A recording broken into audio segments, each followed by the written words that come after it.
Yo, yo, yo, tell me what you know. Welcome to the Sunshine Show. Woo! You guys, I have such a special treat for you tonight, this afternoon, this morning, wherever in the world you may roam. That's right, the Sunshine Show is worldwide, baby. United States, Canada, the UK, Australia, South Africa, Russia, everywhere in the world. You guys, I have such a special treat for you tonight. I have the one and only, the most amazing, the most fabulous, the most phenomenal, the most Bowies. That's right, I said Bowies, not one, but multiple. The most Bowies of them all. I have the Killbillies all the way from Florida in the house. What's up, Killbillies? Hey, hello. How's it going? Yeah, very good. Thanks so much for having us. We're really happy to be here. I was with you a couple of days ago, so feels like deja vu, but in a very good way. Hey, I am so stoked to have you guys on the show. I've been listening to a lot of your music, and I must say you have a brand new fan right here. Yeah, awesome. And hopefully by the end of this podcast, multiple more fans. All right, guys, I want you to give me a brief introduction for the very few people who may not know who you are.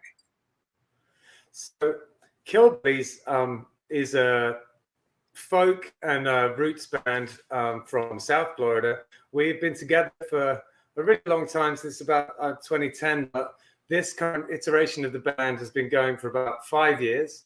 And my name is Ben, and we have James over here to my right and Hector to my left. I play guitar and foot drum and saxophone, and I sing. James plays banjo and sings and plays a foot drum, and Hector over here plays the stand-up bass and harmonica, and he also sings. So it's kind of like 3-part harmony with feet drums and banjo guitar, basically. Oh my, Hector is a man after my own heart. Let me tell you, I love stand-up bass, and I play the harmonica as well, Hector. Nice. Yeah, these guys, I played electric bass my whole life. These guys kind of pushed me into the upright, and there's no looking back now. I love that thing. Tell me, how was the transition from electric bass to the upright? I tend to get in my own head a lot when I play music. So for me, I bought one and just started kind of practicing on my own.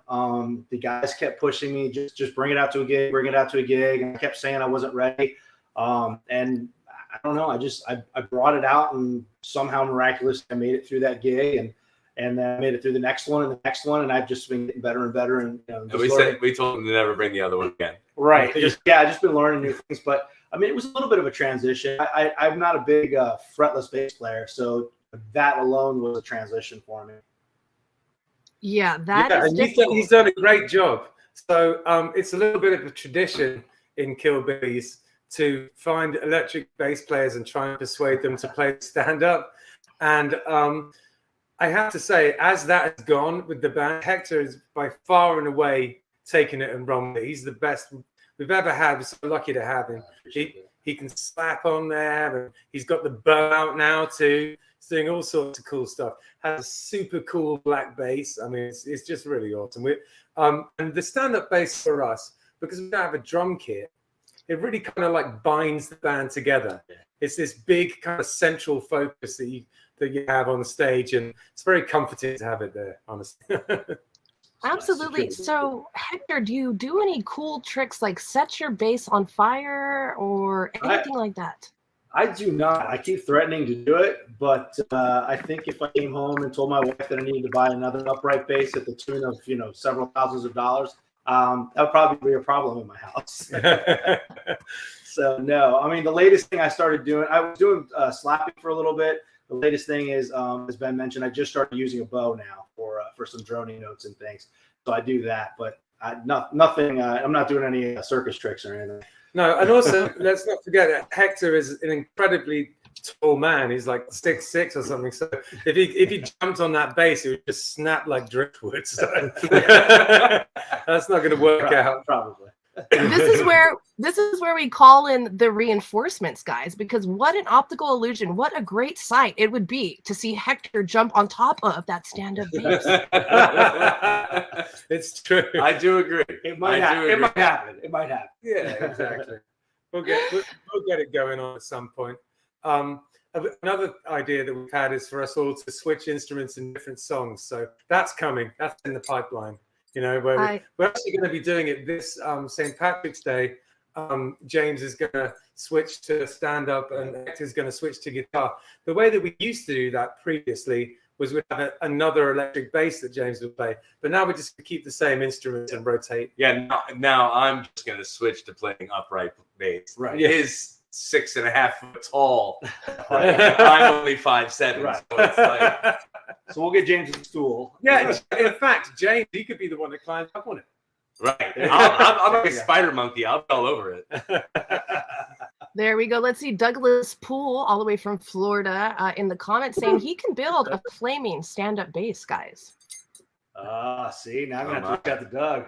That's Yeah. all about it. Yeah, Doug's a legend. We love Doug. Hi, Doug. Thank you guys all for hanging out with us tonight. We got Paul Tar all the way from Colorado. We got Douglas Poole from Florida, Rocky Rucker. We got the whole fam bam in the house. Mama Cantu from South Texas. My best friend Amelia from Austin as well. Let's see. Facebook user asks, have you played an electric stand-up bass? I have not played an actual electric stand-up bass. The acoustic stand-up bass I have actually has a rockabilly shadow pickup on it to make it electric, essentially. But I haven't played a fully just electric one now. Yeah, I've messed around on them before. Ones that are just like a stick, you know, they're pretty cool. Yeah, but there's no comparison to something with a nice big warm. Well, they use a magnetic pickup for those, and it gets a totally different sound. Yeah. It like having the piezo's that really picks up the body and the warmth. Just the resonance you get out of that thing is amazing. It's a different animal. It can still do a lot of the same tones, and it can really be jazzy. But like I feel like slap and stuff like that, you miss a lot of like the wood sounds and stuff like that. All right. We got my beautiful wife, Lindsay Cantu, in the house. What's up, Lindsay? Thank you for joining us all the way from San Diego, California. We got Bobby Powers in the house of Bermuda 3. I will actually be interviewing Bobby Powers tomorrow at this same time, same channel. So you guys make sure to pop on by and come say hi to Bobby. All right, guys. So did we explain to the listeners yet what kind of music you guys actually play? Okay, so it's a mixture of musics, but all musics kind of work together with each other. So we play a lot of Celtic music and Irish music. We also play bluegrass and outdoor country and other folk music like English folk music and things like that. A lot of this stuff has very similar roots. You know, it has that Celtic root to it. You know, so you can really interchange a lot of bluegrass and certain country with Irish music, and it flows pretty seamlessly together. The other thing we do is we write our own music, a lot of it. And the style of that is, again, it's that kind of Irish music meets Americana type idea. But there's folk punk musicians, people like Frank Turner and people like that, who definitely have informed my songwriting. And so I guess when it comes to what we sound like on a record, it's kind of like the Pogues meets Frank Turner, somewhere in there. Oh, that is eclectic, Ben. Very eclectic. I'm loving this. I think it's the Celtic genre that really drew me in. I was like, all right, because I love rockabilly. I mean, that's not exactly what we would describe your music as, but I love rockabilly. I love the stand-up bass. And just your vibe, like the promo pics, like the overall theme of your Instagram page, it's all very, very well put together. Who dresses you? Do you have like a personal fashion assistant? What did I do? I do boss around on it a little bit to make sure everybody looks nice and classy. I'm a hairdresser by trade, so I try to make sure that we all look good. James will send out the text for like bigger gigs and say, you know, coordinate. What are you wearing? What color? All right, wear long sleeves. Wear this. Wear that. You know, James will kind of dictate that a little Sometimes bit. we're Ben Childs and the Henleys. Sometimes we're Ben Childs and the Plaids. It depends. Yeah. And we also, well, it's really a kind of a homegrown thing when it comes to what we wear, just us talking about it. And, you know, James with a lot of good advice. But Danielle, who is our social media person, she's the one that makes us look pretty in the photos. She's been doing this now for a pretty long time, and she's just got so good at it. And I do not know what we would do without Danielle at this point. Pretty much all of our social media is all Danielle. She does it for us. Yeah. And that's why it looks good, because we have someone there who's, you know, every day they're just keeping up with it and making sure that it's right. You know, new content every day. Every couple of weeks we'll come and take some pictures live or a couple of little videos and just keep the content fresh, you know. Yeah, she does all the Instagram, the Facebook, occasionally Twitter when we do that. You know, she does all our promo shots. She does all the events and things. Sometimes she updates the website with Mary. Sometimes they switch off and do that. And like you said, she comes out, you know, I would say probably to 30 or 40% of our gigs, if not more. She comes out and takes live stream stuff, takes videos, takes photos that to use, just so there's always fresh content. So yeah, and now she's even doing a newsletter once a week. She puts out, or once a month, I guess, she puts out a newsletter with all our gigs for the month. So wow, everybody needs a Danielle in their life. Oh yeah, yeah, for real. It's an understatement. It's really what puts this like the fourth member of this band for sure. Yeah, fourth wheel. Yeah, no doubt. It's you know, and once you have someone to help out with that kind of stuff, especially if they're as competent as Danielle is, you start to wonder what you ever did without it. You know, it's really wonderful to have her doing that for us. Because it's not like we don't know how to do it, but keeping that consistency, that's the key. Yeah. Ben said one time, we were all talking about how Danielle was doing really well and doing all these things for us. And, you know, every morning you'd wake up and you'd open Facebook and go, oh, look, you know, let's see what was posted about us today, you know, that kind of thing. And Ben made a comment one day. He said, if I ever wake up and don't see a picture of myself on Facebook, I'm not going to know what to do with myself. That's kind of true. Yeah. Yeah, we're very spoiled, and we appreciate her more than words could say. If anyone needs someone to help them with their social media, Danielle Michaud, she is a genius at it. Yeah, she actually does all the social media for the 561 Music podcast that Ben and I do as well. So she does all of that for us. Yeah. Amazing. You guys heard that. Go hit up Danielle. I feel like Danielle to you guys is what Dawn is to me. Dawn, my beautiful secretary, I must give you a shout out. I love you so much. I renamed him last night Donovan because I want him to have a classier name for the show. I'm no longer calling him secretary. He'll now be production assistant, but he's still living in the basement, guys. We're not letting him out of the basement because I'm afraid if we let him out. I was going to ask if he was still chained up down there. He is? Absolutely. Okay. Absolutely. He ain't coming out anytime soon. You know what I'm saying? All right, guys. All right. So Kilbillies has been together for a long time. What does it take to keep a band together? What is the secret sauce? I've got some stuff to say about it. I'm sure these guys do too, but I'll kick it off. The most important thing, and we were talking about this the other day, Sunshine. The most important thing is that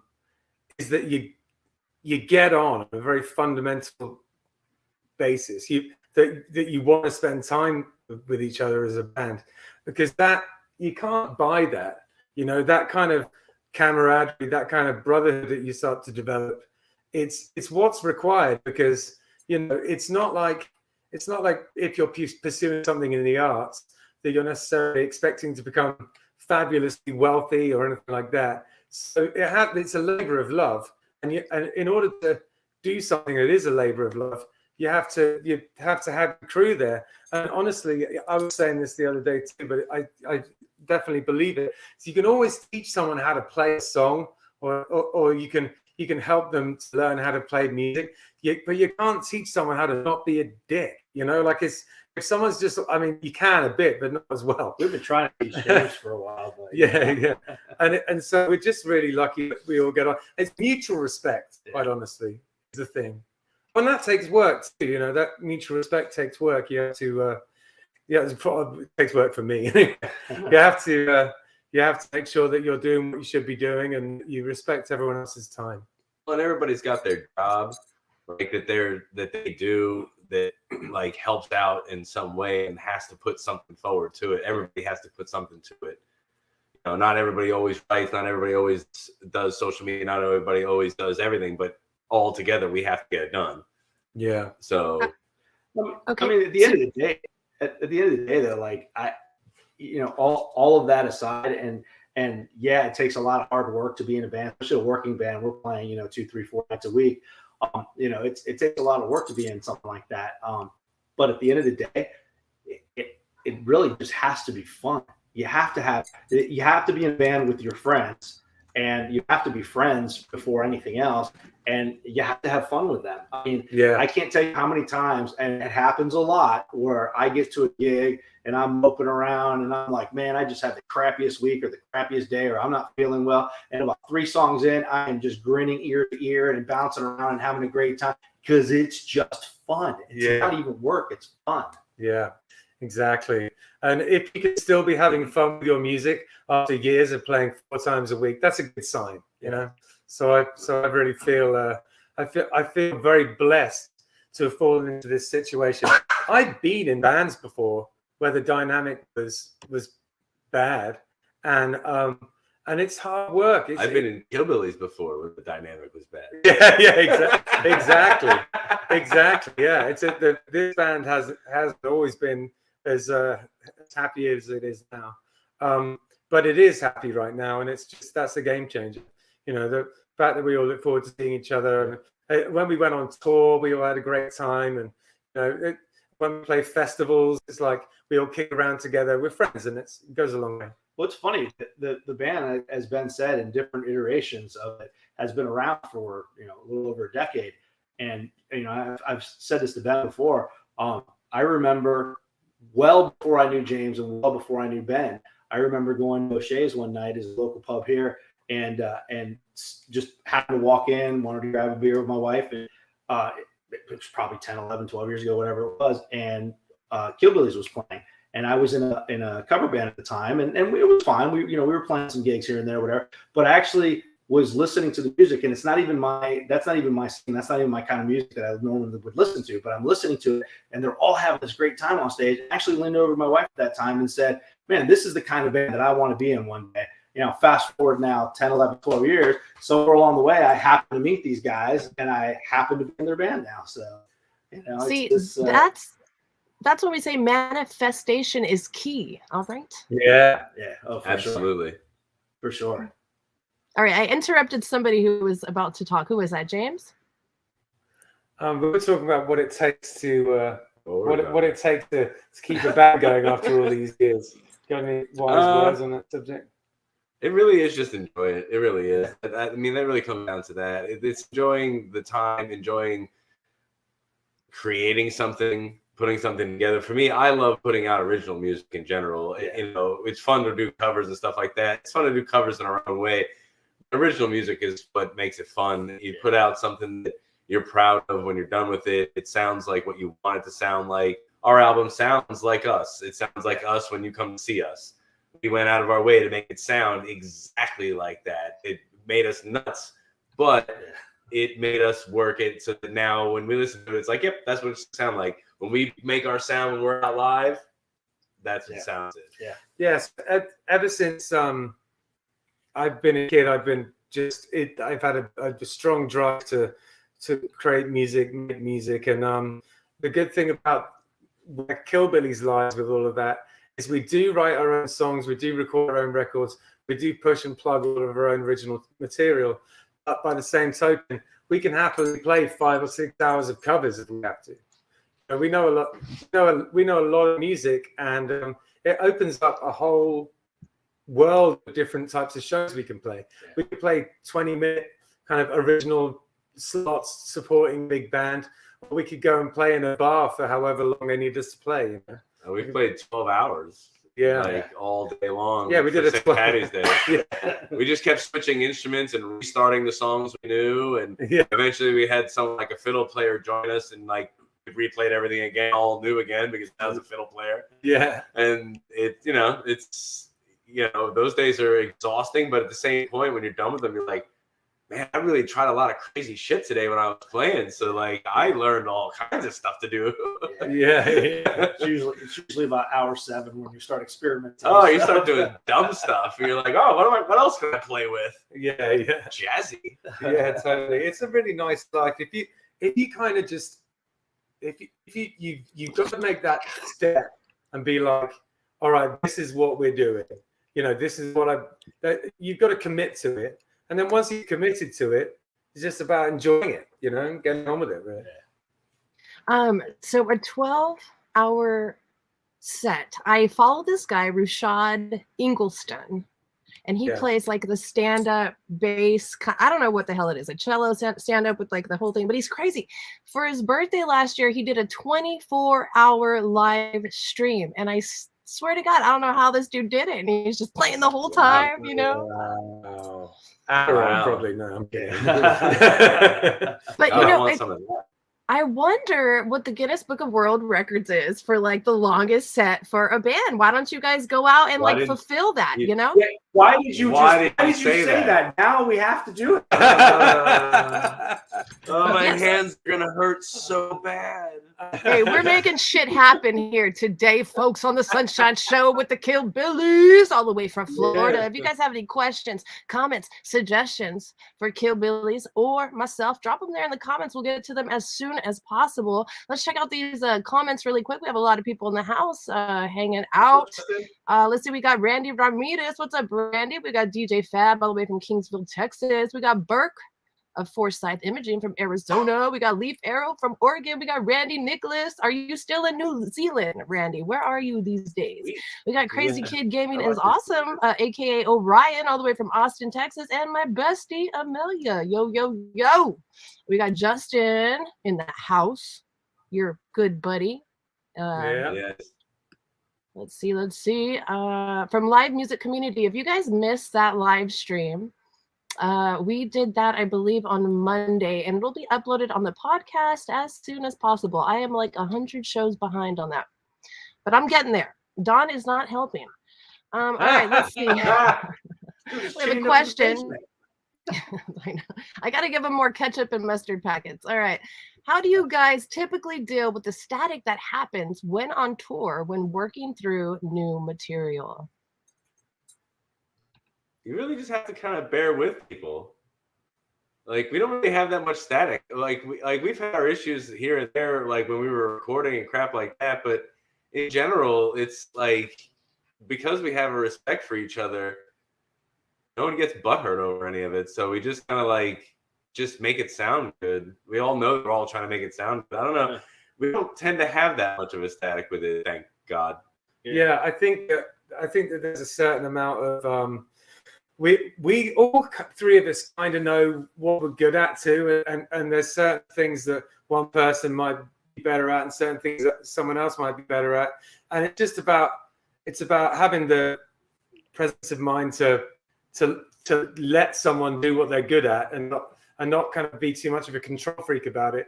And I think that that's been pretty helpful because we all contribute to the music, and I think that really ultimately it's just about, well, how many new ideas can we get out there, and what can we do with it, and don't be too precious about anything, and just kind of let it happen, you know. Right. Very nice. Let's see. Randy, aka Bass Bandicoot, is still in New Zealand on his personal magical journey. I'm addicted to New Zealand YouTubers. Yeah, they do Viva La Dirt. I think they're New Zealanders. Okay. And I watch they do all kinds of nerdy stuff and D&D stuff, and I watch it all the time. I love them. They're the funniest people on the planet. Wait, did you just say one day? Did you just say D&D as in Dungeons and Dragons? Yeah. Oh yeah. Yeah, we're big D&D fans over here. Yeah, I run the game. He's our elf. He was in it for a while as a cleric, and yeah, Wow. it's over I used there. to be a bard back in the day, like Nah, 30 he's a years bard ago. now. Yeah, He's a ranger bard. I'm a ranger / bard. Yeah, he sings to everybody now. It's great. I love this. I've got a Talking D20 dungeons. tattooed on my neck. Yeah, Oh, wait, show you have the what D20. tattooed on your neck? See? It's Oh, a- this way. There It's we a go. it's a D20. Oh, shit. Oh, you got the dice. Yeah, Yeah. I got the 20 and the 4s on either side. Bro, So, yeah, but we're that not just into D&D. We're really We're into D&D. really into Justin is actually our tiefling. Yeah, Justin plays with us too. Yeah. hey, it's not a hobby, guys. It's a lifestyle, okay? Exactly. All right, let's see. Randy Ramirez is saying throw down a jam. Are you guys going to play us some music tonight? Yeah, Sure. sure. We'll play a song. Yeah, no problem. This first one's called Mountain Sophistication. It's I'll try to fix it later. it's about a lot of things. Hope you enjoy it. It goes like this. 1, 2, 3, 4.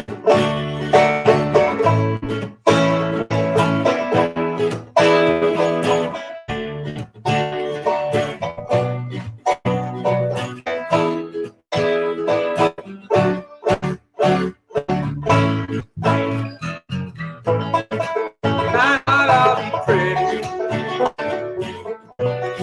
but I'll do just fine. I'm not always happy, making that alright. Chase away the storm clouds, I'm holding the line. Quieting those voices, one day at a time. I'll pitch you a tent, girl, space enough for two. Knock us up at campfire, chop a log or two. Worst comes to worst, yeah, with your hand in mine, navigate mayhem, one day at a time. With a little thought and inspiration, find paradise in West Virginia. But it's not a fear and imitation. Take another look at this great nation. Get some mountain sophistication.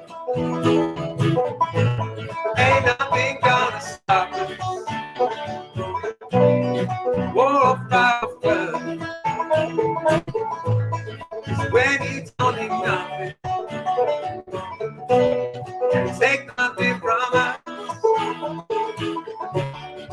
Everything about you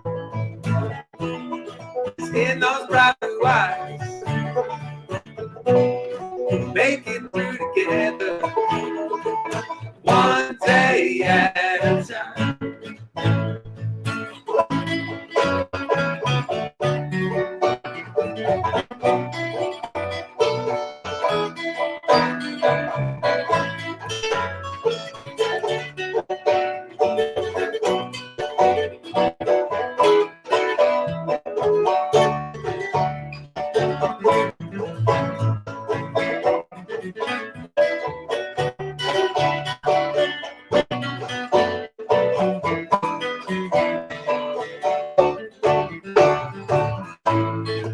With a little thought and inspiration, we can find paradise in West Virginia. But it's not a baby limitation. Take another look at this great nation. Get some mountain sophistication.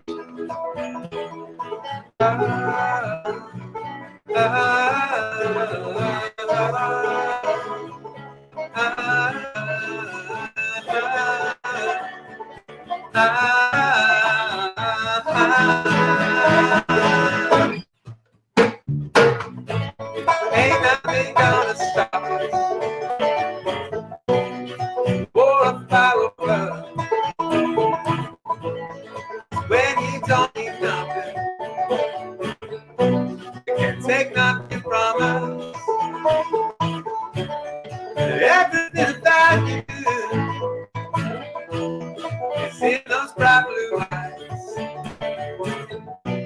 We'll make it through together, one day at a time. Oh yes! Wow. Wow, you guys, I am in love with this band here, this style. It's the fiddle that really does it for me. Oh my goodness. Excellent. Where did you get all those fiddling techniques, James? Does it take a lot of practice to play the fiddle that way? Wait, is that a Yes, fiddle or is it a banjo? I may be no, fucking it's this a banjo. entirely. Oh, it's a banjo. It's a banjo. It's the banjo that really does it for me. So I have a banjolele. It's right here. nice. I'm point right, Oh, and cool, so yeah. and I got a We have a banjo, but mandolin here. I have a banjolin here too. oh, Which is sick. a mandolin crossed with a banjo. I'm Yeah. gonna get it. Hang on, I'll show you.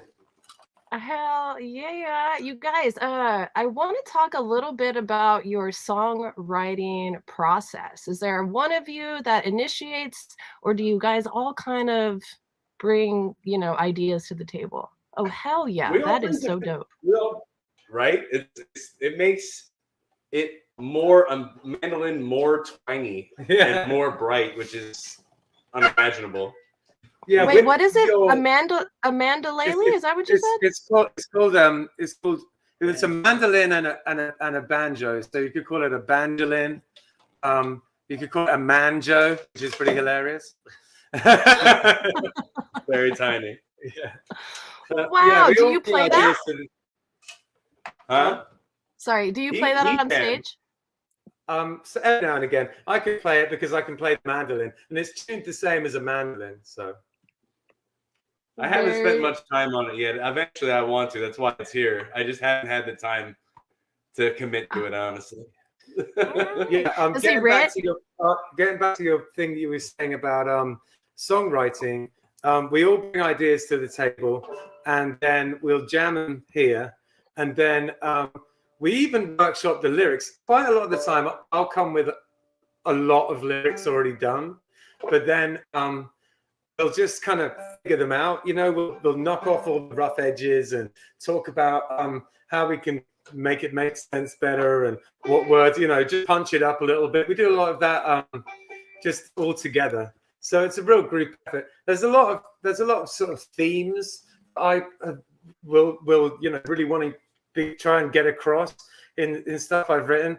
But when it comes to like the lines and just making it work and making it be a good song, no one's precious about it. It's just whatever's the best thing, basically. All right, very nice. We got Thomas By the way. Kelly in the house. He says, great band. Let's see. He had a follow-up comment that said, you guys are even better people. I just can't find it right now, but I'm paraphrasing that. That's very nice. Yeah, thanks, Tom. All right, Thomas, thanks for hanging out. I appreciate you so very much. I'm kind of skipping over some of these comments. Hopefully you guys will be able to go back and read them after we get off of the stream. Everybody is loving the music, loving the jams. Let's see, we got Scott Weiss from Underground Roots in the house. What's up, Scott? Thanks for hanging out with us. What's up, Jordan Branch? Teddy in the house. He says, Smokelahoma loves you. Oh, nice. Excellent. Smokeless, Florida loves you too. Very nice. All right, guys. So you said that you went on tour. When was that? Last year? Have you guys gone on tour a couple of times? You want to tell them about the Southern tour there, Hector? Yeah, it was last summer. So we I was up in Memphis visiting some family about, I guess it was November of 2021. And while we were there, of course, we were doing all the touristy things. And one of the things we did was Sun Studios tour. It's probably my second time doing that tour. I had done it many years ago, but I'd forgotten about it. And as we were going through the tour, of course, you sit in this room, the Sun Studios recording room that all these, Johnny Cash and Elvis and all these amazing people have been through and have recorded in. And as I got to talk to the guy, I was texting the guys. I was texting the guys like pictures of like, oh my God, check this out. I'm standing right where Elvis was standing, et cetera, et cetera. And I got talking to one of the guys, and as it turns out, they were doing tours by day, and it was a fully functioning recording studio by night. You can rent the studio out like you can any other recording studio.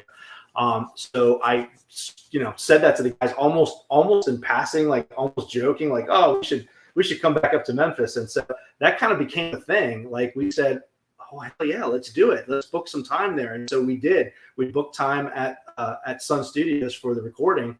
And then we basically modeled the whole tour around that. We said, okay, the tour is going to be roughly 2 weeks or whatever it was. And then we just started picking venues in towns and emailing people and stuff. And we got to play a lot of really cool places. We got to play a lot of small little places and tiny little towns. We also got to play, some pretty cool places. We got to play the Hard Rock at Memphis, for example. We got to play a lot of really cool places. What was the one in, was it Alabama? The Camp?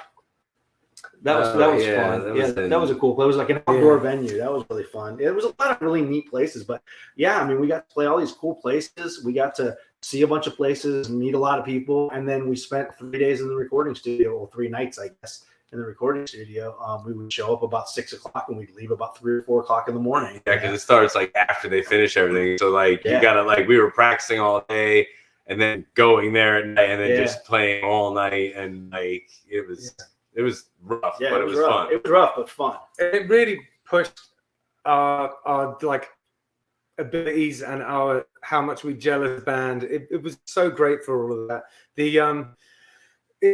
I guess that's the last proper tour we've done. We do a lot of gigs kind of out of town, but we haven't done another big tour for a while. But we're planning one. There's going to be one this year, that's for sure. It feels like, we play so much anyway.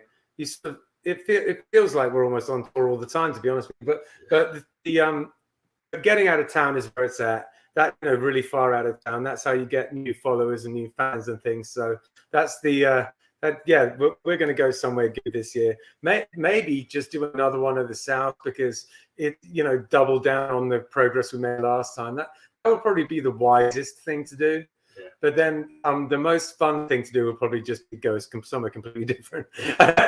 So I don't know. We're messing around with it right now. Most of the South still is anywhere we got to go. So we are in Florida. So yeah, and we have a banjo in the band, so the South suits us.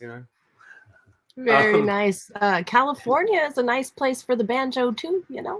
Oh, that's true. Yeah. I love it out in California. I'd love to. I actually haven't been yet. That's my what?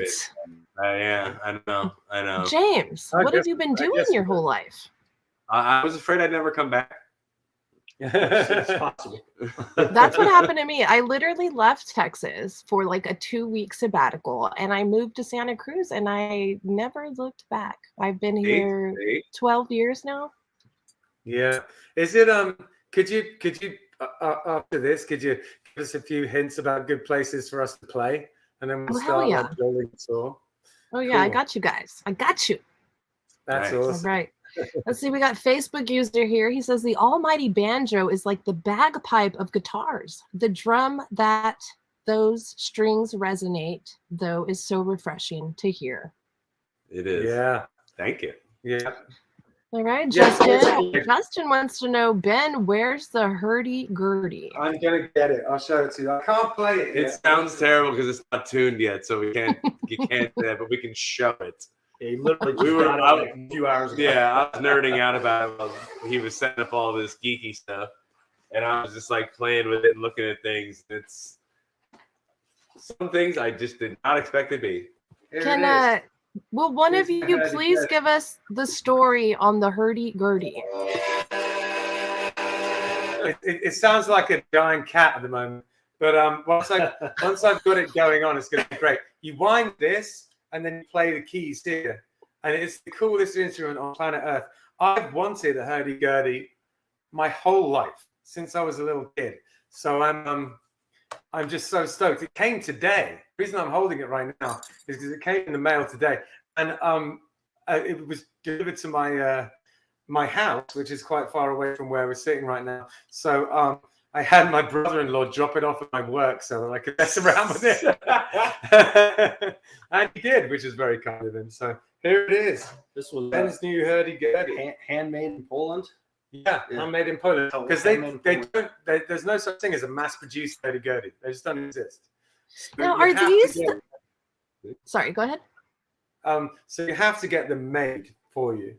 and yeah, basically you wind this thing, and then that is attached to a wheel with brushes on it, and then you play the melody here with these strings.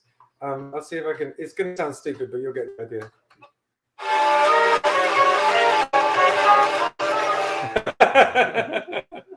But I felt like we were in the Wizard of Oz.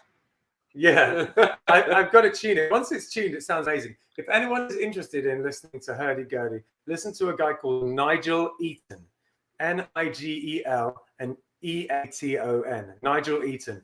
He is cat's pajamas when it comes to Hurdy Gurdy playing. He really just does it so amazingly. So check that out if you're curious about this crazy thing. And me, once I've learned how to play it. So are these the instruments that you always see in the old time photos where it's like almost like a circus side act where they have like a monkey on top of it? That's like an organ grinder thing. I really am done. It's a similar vibe. They were very, very big in the medieval times. So they're very piratey and yeah, you can really do a lot of that kind of fun shit on it. But if you go to France, you can still hear people playing them in the street and stuff. It's still a thing in France and Eastern Europe. So I had to get mine made in Poland. There are some people that make them in the Pacific Northwest of the US, but they're super expensive for one, and B, they're not quite as good. These ones that are made in Poland, they're great, and because they're made to be played. That's the thing. They're not meant to be wall ornaments, so it's not super like bells and whistles, flowery filigree. It's more like a working instrument. So that's why it's so cool. And to answer the Facebook user, we used to cover Poncho and Lefty. Yeah. And we should do that one again because it really was amazing. I don't know why we ever stopped. I really don't have any idea why. And there's a couple other ones that I've been wanting to do, some like Waylon and Willie stuff that me and Ben could definitely do really well. Yeah. But if we tried to play Poncho and Lefty right now, it wouldn't go well. So. No, it would go terrible. I don't remember it at all. But we do. Okay, so someone dropped Willie Nelson's name. I love Willie Nelson so much. I moved to Spicewood, Texas. That was like maybe 3 miles away from his Pedernales recording studio. That was the first studio that I ever recorded at. And what was the other thing I was going to say about Willie Nelson? Oh my God, why did I lose my track of thought? Oh, pop quiz. Who actually wrote Poncho and Lefty? Because it was not Willie Nelson. Townes Van Zandt. Oh, boom. Yes. You win that one, Ben. Absolutely. Have you seen the Townes Van Zandt documentary yet? I have not seen it. I love the guy, though. I love his music. You've got to check it out. I love the guy. I don't know. I have no idea what he's like as a guy, but I do love his music. It is an amazing, amazing documentary. We had, thank you, Donovan. We had Raylan Nelson on the show, and that is actually Willie Nelson's granddaughter. And she is a trip. Cool. Yeah, she's a cool chick, awesome. Man. She also has a podcast called Music is Funny. So if you guys have not already checked that out, make sure to go check out Raylan Nelson and her podcast. What's up, Jessica Holiday in the house? Thank you for hanging out. Let's see. Facebook user says, kind of reminds me of a harpsichord a little bit. A harpsichord? It has strings. I think that's about as far as the comparison. There's a few who played it at the time. Yeah. But more keys, right? Once this is in tune, you know what it sounds like? It sounds like if bagpipes were a string instrument. Yeah, that's what it sounds like. Yeah. It's exactly that. If bagpipes and strings had a baby, it'd be a hurdy-gurdy. Yeah. That's exactly. And I feel like you're kind of cheating. I feel like you need to be playing the bagpipes. I do have some bagpipes. They are also terrible, though. Yeah. The bagpipes are difficult. I reckon I'm going to be able to learn how to play this, but the bagpipes are a bit beyond me, I think. Will you guys be wearing any kilts anytime soon on stage? Oh, no. I'm Italian. Probably not. I got plenty of Scottish blood. I'll wear a kilt. I get the sole kilt wearing member. That's okay. I knew if anybody would, it would be you, Ben. Absolutely. Bring it home. Bring it home. The best part of this band is that we play so much Irish influence and Celtic influence music, but he's Italian, I'm Cuban, and he's English. So I don't know where that all happened. yeah, exactly. I mean, my dad is half Irish. I got quite a lot of Irish in me, but yeah, you know, I'm English, so it is what it is. All right, let's read this comment from Justin. He says, Ben is insane. He invited me to his house once to try and figure out what an instrument he found was. He can literally play anything. Ben, what was that instrument that you guys identified together? Yeah, we found this crazy it was like sort of a lap harp thing. It was nuts. It had it looked like an auto harp, but it wasn't exactly the same as an auto harp. It was really strange. Someone just gave it to me out of the blue. We were trying to figure out what it was. It's rad though. Very nice. Is that just natural talent? Do you come from a musical family or what? I come from a musical family, but the one thing that I think is important to say on that subject is that if you want to be good at music, practice. It's as simple as that. If you want to be good at music, practice the instrument, because it's such an excuse for a lot of people where I'm like, oh, I'm not talented, I'm not talented. You haven't done any practice. Practice the damn thing. You know, that's how you get good at music. It's as simple as that. Dedication to it. Yeah. I always say enjoy your instrument. If you enjoy it, you want to pick it up, you want to practice it, you want to look at it. Get something that you like to look at, enjoy it, play it all the time. Yeah, exactly. And I would say that, yes, I'm quick on the uptake of instruments, but past like the initial little hub, I mean, it's all practice. It's as simple as that thing. And I think that, you know, a lot of people, when they come to me for lessons and things, they'll be like, oh, you know, do you think I have any talent and all this? And they'll be like, oh, you're so talented. And I'm like, you know, it's like anything. It's like a sport or whatever. Just work at it. Yeah. Work at it. And you get there. Do all three of you sing? Yes. Very nice. Yeah. Was that hard, or is that have you guys all been singing your whole lives?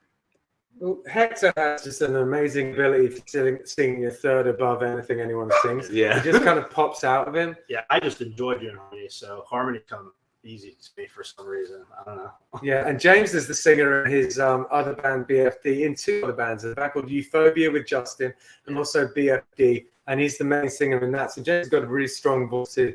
And finding our places in the harmonies, that's taken a while. We all kind of picked our lane, you know. At the beginning, we were sort of. I tend to stay in like a different lane because I tend to want to be the lead. So when I get out of there, I'm like, well, I want to be here. Do I want to be there? Do I want to be there? Here? I don't know. Let's play around for a little while. We'll find something good. Yeah, we just sort of, you know, what we play a lot, and that gives us a lot of opportunities to find out what works and what doesn't. Yeah, it's really like just like that practicing comment, you know. A lot of the things that we've got good at, we've got that simply by virtue of the fact that we've done it a lot of times. So how often are you guys practicing on a weekly basis? We try and practice once a week, but we rarely do. We practice about twice a month, something like that. We usually practice twice a month, but we always play a minimum of like really 2 or 3 times a weekend. Yeah, together for about 3 hours. So outside of that, we try to practice at least once a week if we can, but it's usually every other week. Yeah. We try and practice. At home, I think I practice constantly. And he practices a lot, I know, at work. Yeah. I practice sometimes. He practices sometimes. Yeah, so we're all getting our practice in. It doesn't always work out that we can do it together. But the thing is, what we'll do is we'll pick a couple of new tunes that we want to do live, and we'll get them 3/4 way there, and then we'll just try and play them live, you know. Yeah. And then we just knock off all the rough edges until it works. It's like, oh, you know, that part was, we could do something better in there. Let's work on that. Let's think of a break for there, you know, stuff like that. We're like, all right, it sounds good, but it could use more polish. There is a little bit of wiggle room, a little bit of leeway in those bar gigs. You know, it's not a recital. You know, you're just playing music to people while they get drunk. So you can pretty much, sometimes you can just, it's at certain gigs, you can pretty much play whatever you want. You can get a tub with a stick and just, that would be your music. And people would not even notice. Everyone would be fine with it. Run out of the beer. Yeah. All right. So we were going to have a little surprise guest, but he's having a little bit of issues and can't pop on, but he wanted to give you a message. Cooley Ranks out of New York wanted to send Cooley his love. Ranks! Oh, that's so cool.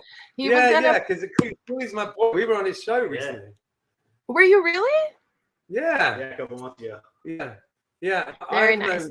I've known Cooley for 20 years, for a long time. And he's always been really, really, really cool to me. He was our old band Sonic Boom 6. We did a single together.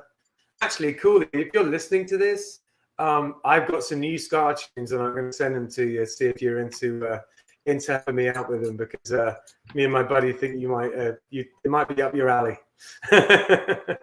He's a cool guy though. Big up, Cooley Ranks. Miss you, brother. He saw the flyer for the show today and immediately popped into my inbox and was like, that's my boy. I've known him for a long time.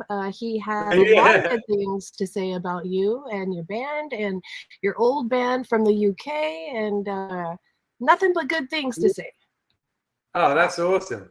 Yeah, Cooley's a phenomenal musician. We, at one point when we were in England, we were his band. So he came over, Sonic Boom 6 would play a set, and then we'd play a set with Cooley as Cooley's band. So I know like a bunch of his tunes really, really well.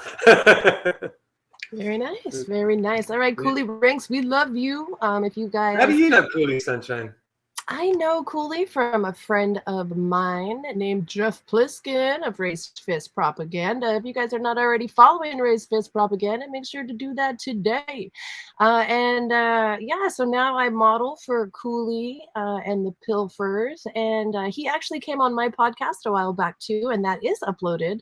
And you can find that everywhere that my show is streaming. So you guys go check it out. He is a fun guy. Yeah, isn't it doing that Scar Tins thing, the clothing line or something like that? Yeah, I saw something like that going on. That looks awesome. Yeah, so he's a cool guy, and I miss him. But Cooley, just to reiterate, I've got some tunes coming your way in the next week or so.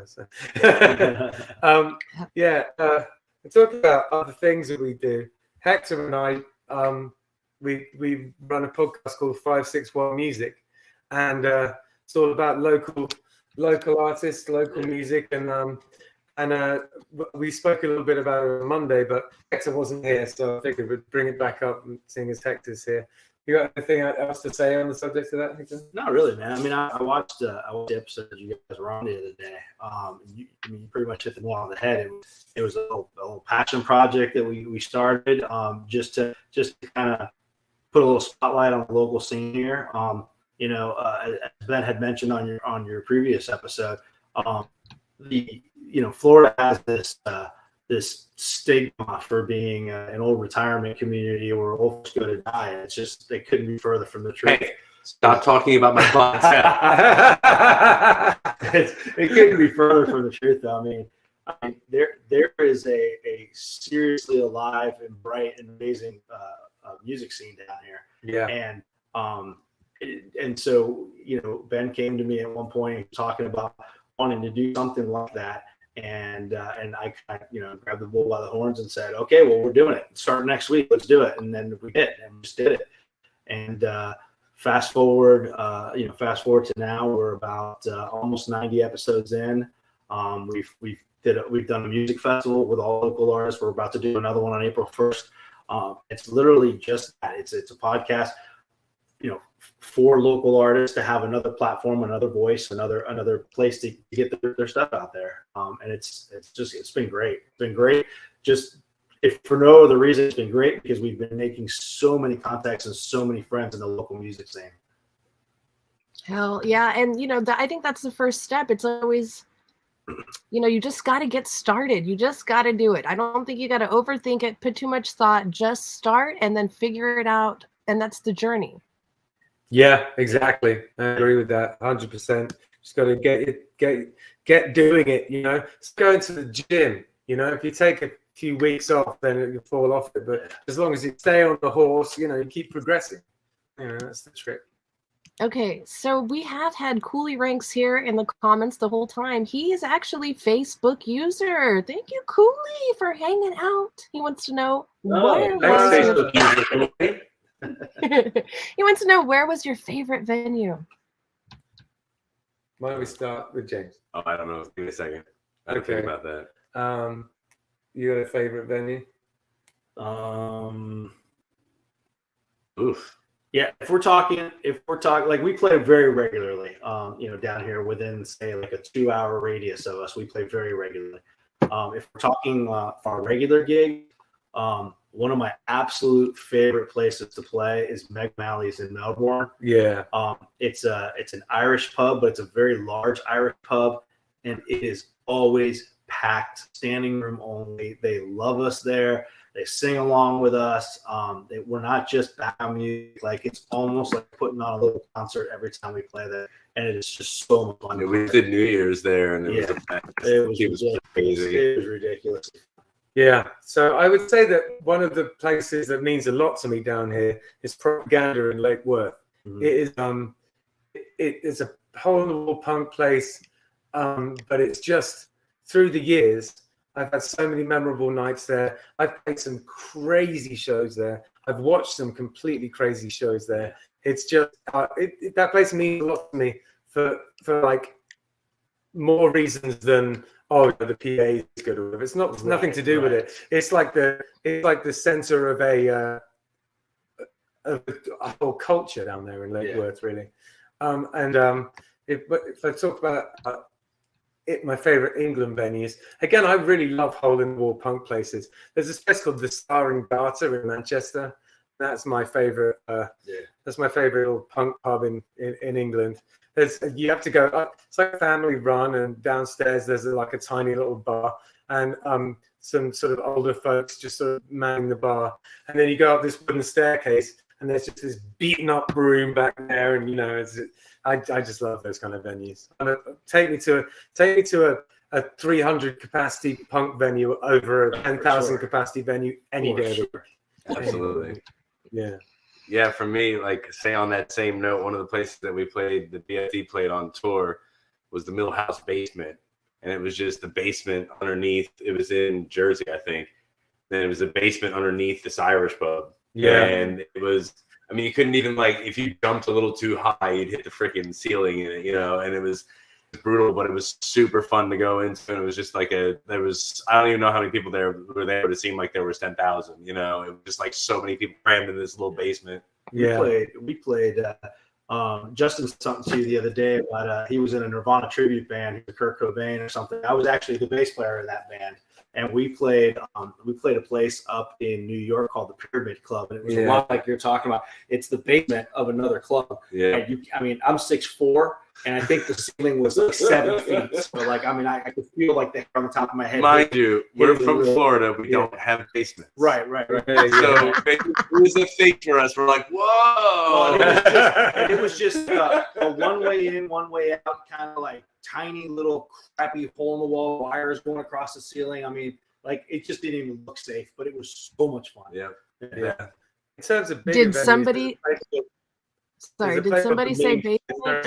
In London, and that's closed down now, but that was my favorite big venue because it was old and beat up. Yeah. I like old beat up stuff. What can I say?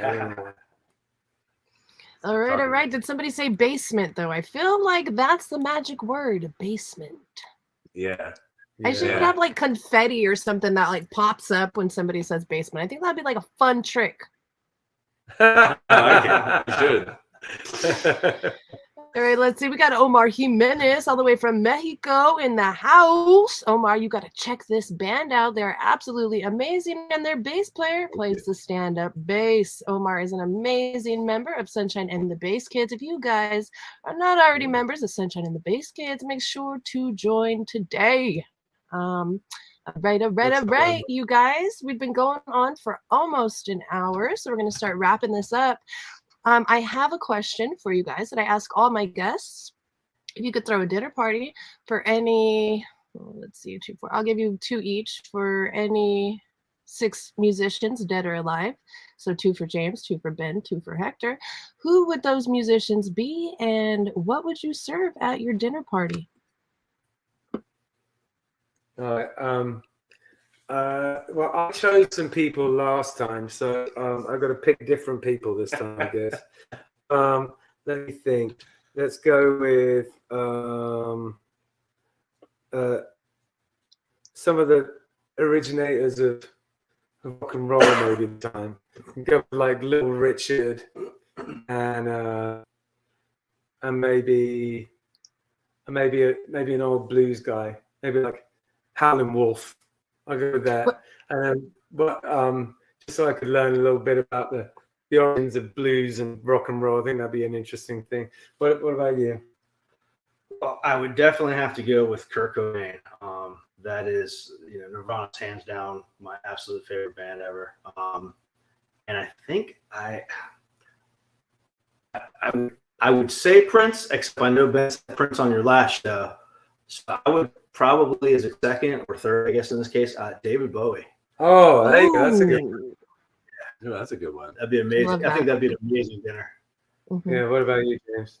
Henry Rollins and Snoop Dogg. Henry Rollins and Snoop Dogg. There you go. This is going to be a party. This is the 2 people that I want by far. No, wait. Right. So Ben, tell Yeah. us the six people that are going to be at the Killbillies dinner party. Okay, so Little Richard, Howlin' Wolf, Kurt Cobain, David Bowie, Henry Rollins, and Snoop. That's Okay. it. I love good. this. We gotta animate this motherfucker. You know what I'm saying? We're gonna make it come to life. Water for Henry Rollins, or he'll freak out. No one can really do drugs around him. I think he'd also freak out a little bit. What are we going to feed him? Something very healthy. I don't know. I don't know. Yeah, I guess the only one who would probably get because there's a whole different sort of like spread of people in this thing. So you know what we should feed them? We should feed them one of those LA style buffets where you can have whatever you want. Yeah. Like a Vegas style buffet. That's what I meant to say. Where you can have whatever you want. You know what I mean? It has every single thing. But it has to have Skittles. It has that. Otherwise, I would lose my mind. Yeah. All right. I think I managed to evade the question by thinking we're going to serve them everything. A buffet. That's fine. That's fine. Cooley is about Snoop Dogg. He's loving that he's coming to the dinner party. Cooley also has a question. He wants to know, how did the World Cup go where y'all were this year? So it was pretty brutal because I felt like I actually came to the gig, the one we lost. I came to the gig in my shirt. He came all British, all happy with his freaking shirt on. Yeah. And then, like literally halfway through the gig, he took his shirt off because he couldn't take how bad it was going. Yeah. That was very festival. Yeah, it was in the Square Group. So it was all right, Cooley. It was nice that there was a bit of buzz in the air about it. So, I followed it. I enjoyed following it. And it made me feel a little bit closer to home in a way because, I could wear my England shirt and talk about England a little bit. So it was fun. Yeah, I liked it. Very nice. We got Jordan Branch in the house from Redding, California. Amazing singer, songwriter. Make sure to go follow her today. She's releasing a lot of amazing music, and I'm not going to say it, but maybe I'm saying it. Maybe I'm collaborating with her this year. All right, 2023 is year of the bass, baby. Nice. All right. Hell yeah. We're going to start wrapping this up. Do you guys want to play another song, or do you just want to end with the We can play another song. Yeah, absolutely. Okay. Let's Go do for it, guys. It's all yours.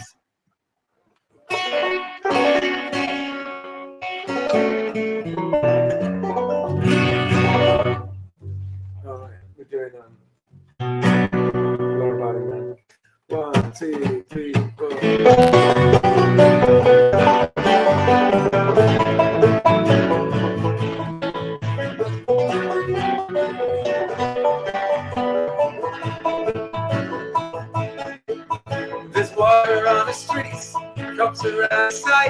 waiting for the trucks to come speeding through the night.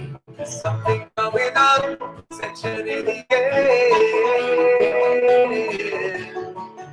Sneak into the club, the rest start to stare. All the pressure cooking, some foreign affair.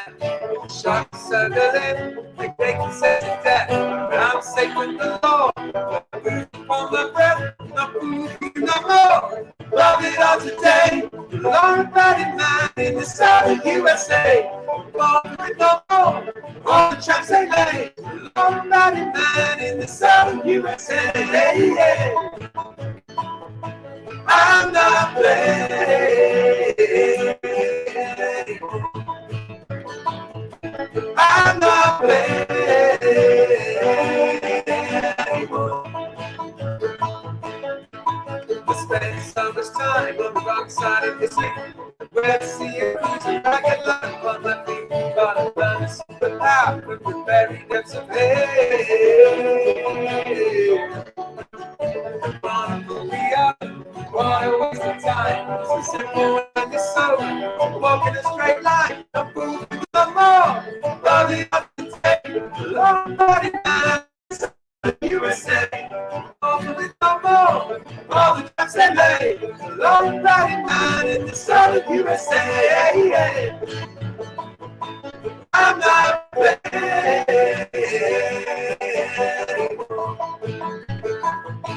I'm not playing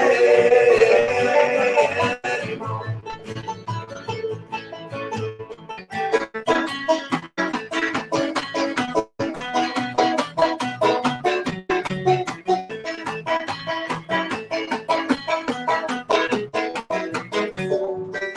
Come on, pull me over. Why don't waste the time? So simple and sober. So walk in a straight line. I know that it's ironic that I fall in line, but I've already done my time. I'm fooling you no more. Coming up today, long-headed man in the southern USA. I'm fooling no more.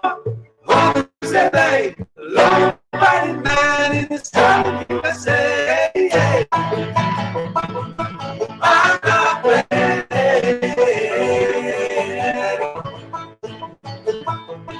I'm not playing.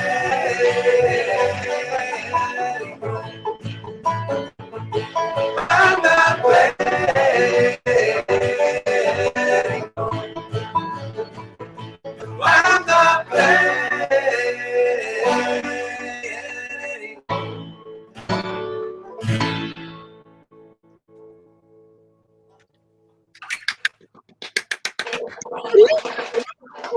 Nice. Oh my God, you guys. The internet reception is kind of wonky and it's kind of hurting my heart, but I could hear the music fine. And oh my God, I wish you guys could see me because I was dancing up a storm over here. Oh my God, I love you guys. I love you guys. I love music like this. I love shit that's like outside of the box, unique. And you guys are doing it. Now, James, you're a hairstylist. Are you doing everybody's hair and beards in the band, or what's the deal? No, I don't actually. They're far away from my salon. They're not ridiculously far away from my salon, but they are far away from it. So it's usually easier for them to get someone closer to him. I'm gonna go. I don't know why, but I'm like nervous for something Because he doesn't want to break that. Because then if it's not perfect, he's gonna be like, it's gonna be awkward. yeah. He's so worried about it. James does do my wife's hair and my kids' hair. Yes. Both my kids. I do. And technically, Justin hates anybody else who cuts his hair. Oh. Yeah, Justin hates it. He wants to come to mine so that I can cut his hair and then he can take a picture of it and then he can show them. Okay. Very nice. He's All right, an well, excellent hairstylist. you just gotta trust the process. Go on down to the salon and let him give you a whole new makeover. I think James knows what's up. Yeah, it's not a bad idea. Actually. It's not a bad idea. All right, let's see. We had a comment here from Justin. He says, Sunshine, with all the Florida you've had on the show, we need to book a Cali tour with all of us on the bill. Let's manifest it right now. We're manifesting. It's manifested. We're putting it out. Yeah, we got to do it. All right, guys, we're going to start getting out of here. I appreciate everybody for hanging out tonight. You could be anywhere in the world and you're here with us, and it means absolutely everything to have your support. If you're not already following the Killbillies out of Florida, make sure to do that today. Can we stream your music on Spotify? Yes. Yes. The new album called Back to Basics. And yeah, if you could stream that new album for us, just so that we can sort of get some of our numbers up, we'd really appreciate it. We're really proud of it. Recorded it at Sun Studio. I mixed it with help from these guys. And then we got it mastered. Thanks, Omar. I like that bass too. Yeah, we got mastered by Steve Falone out of New York, and he's a multiple Grammy Award-winning mastering engineer. So we got really lucky with that. He did a great job of it. The way that we sound on that record is exactly what we sound like when we play live. That's what we were going for. There's no bells and whistles. Yeah. We didn't put anything on that we don't actually do. I made Ben and do the kick and snare. We went through all this stuff about trying to get like another drummer and all these things to do, because we normally just do kick and snare and we don't have like any hi-hats or anything like that. So we kept doing all these things and try to make it work. And then we're like, then let's just, me and you stand there with our kick drum, like our foot set up, and just do the drum parts like we normally do. And it instantaneously sounded better. It was like, God damn it. Yeah, exactly. Yeah. We just got to keep it real like that. I mean, maybe we'll do a record in the future that is a little more experimental, but we really wanted to have something that was just a representation of the band. Absolutely. Explain your stage show to me. Are you guys like dancing all over the place, doing crazy shit, or what? When we're on stage, I would if I wasn't attached to the kick drum. Yeah, we're a little bit tired. Because I have to have my foot on the kick drum at all times. Unless I'm not on that, I have to be stuck on that. And as you can tell, I can't really stand still anyway. Yeah. So even with that, it kind of still doesn't buy me entirely, but it does a lot. The person that gets to move around is Hector, because he's got that wonderful prop and he can move around. But both James and I are rooted to the spot somewhat because we had got the feet drums. But that's okay. You know, every now and again we don't have to, and we move around in the gaps. I slap the shit out of my banjo all the time and have fun with it. I use it a lot as a drum. I like, you know, it's about making it a fun show and making people into it and having fun. We get everyone singing. You know, it's Ben and I come from punk bands, and really Hector comes from rock bands as well. And it's you know, it's all about having fun. That punk attitude is kind of carried with it a little bit, for sure. Oh yeah, Rocky putting the horns out. Rocky in the house. What's up, Rocky Brooker? I also have interviewed Rocky, and I believe that podcast is streaming. If not, it's under the live videos on Facebook. What's up, Maximum Friction in the house? We got the whole Florida fan band hanging out with the Kilbillies. Yeah. Thanks for listening, guys. We appreciate it. All right, we're gonna wrap this up with one last question. Actually, okay, wait, two very short questions, and then the ending question. Okay, did you say what was your band manager's name or the social media lady? Danielle? Yeah. Okay, is Danielle also a band therapist? Not yet. Not yet, but I maybe that's somewhere she could branch out.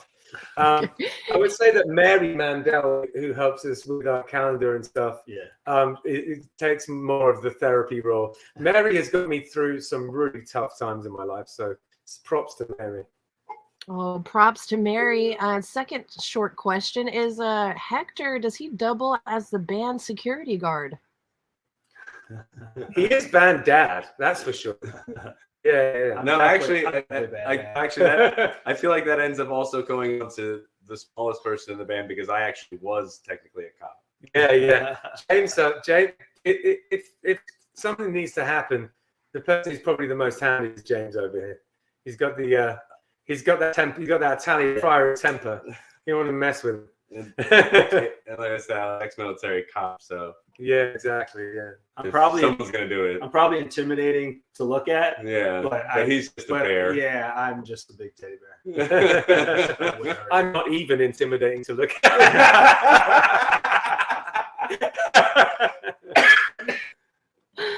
All right, let's see. We got a question coming in. What's your favorite song that the English Beat has ever played?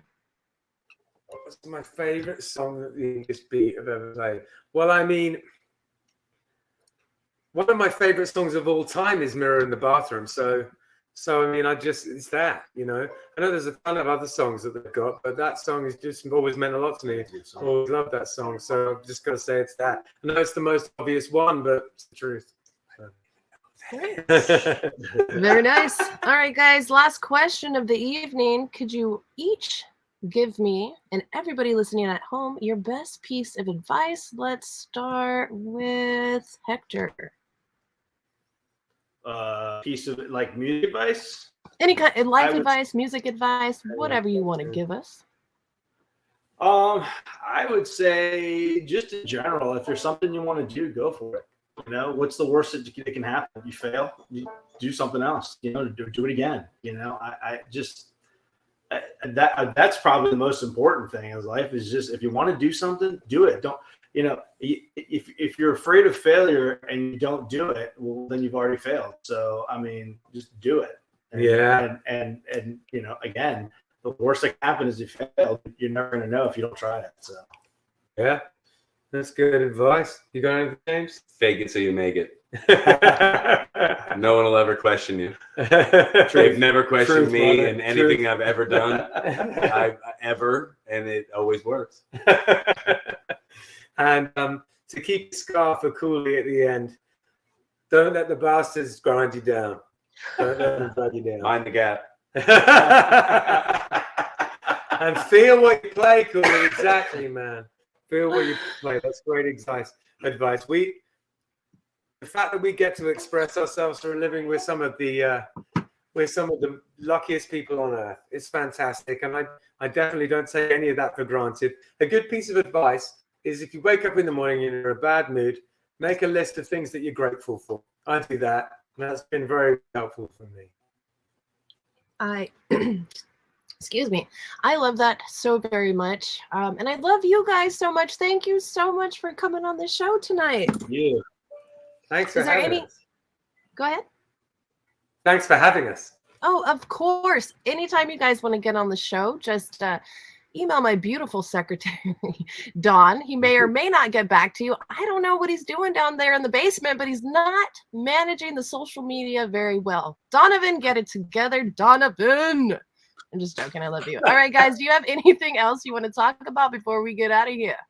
Well, just the main thing is to listen to our new album.